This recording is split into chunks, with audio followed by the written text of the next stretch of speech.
La Corte Interamericana de Derechos Humanos, tan mentada últimamente en el país,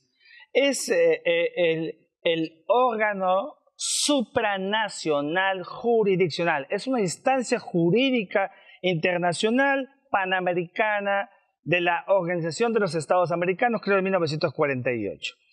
Permítanme el parangón. La Corte Internacional de Justicia es el órgano judicial de las Naciones Unidas. De tal manera que la Corte Interamericana de Derechos Humanos, creada en 1969, solamente comenzó a funcionar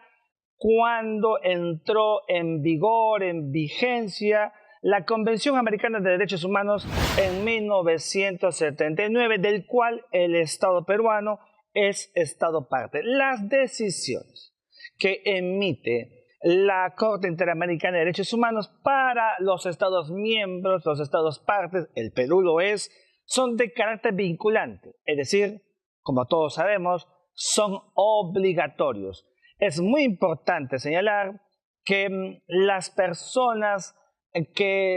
cuyo derecho no es reconocido, auscultado, verificado por el derecho nacional, recurren a esta máxima que es la Corte Interamericana vía la Comisión Interamericana de Derechos Humanos, que se constituye en parte para ventilar estricto sensu asuntos de derechos humanos. La dinámica del sistema constitucional peruano es un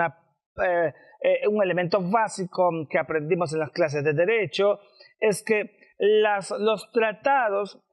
de derechos humanos están en la misma tónica que que establece la Carta Magna, en la misma naturaleza que la Constitución política. Sin embargo, hay que decir,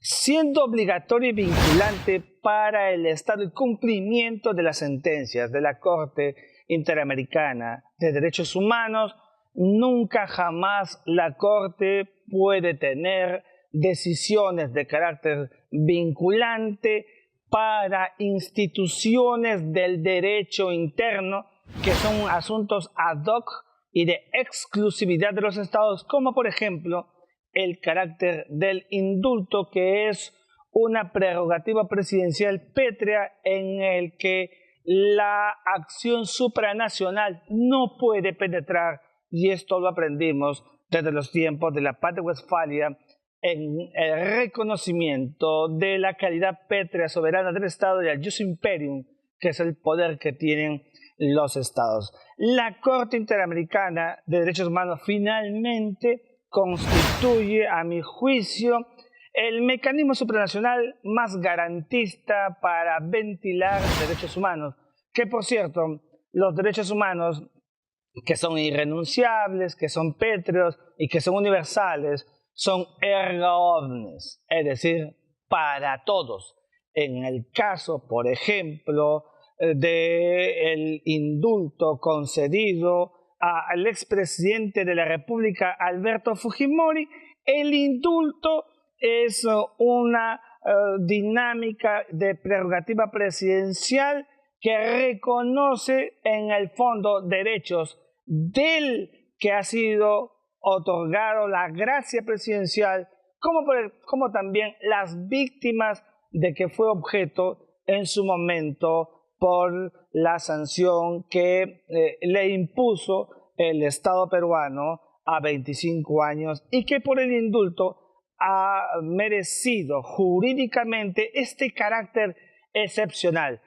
Por eso es erga omnes, porque la Corte tiene que entender que siendo un asunto interno, verifica derechos humanos, que es su razón de ser, para víctimas como para el reo. Es la ratio esencial de la ciencia del derecho.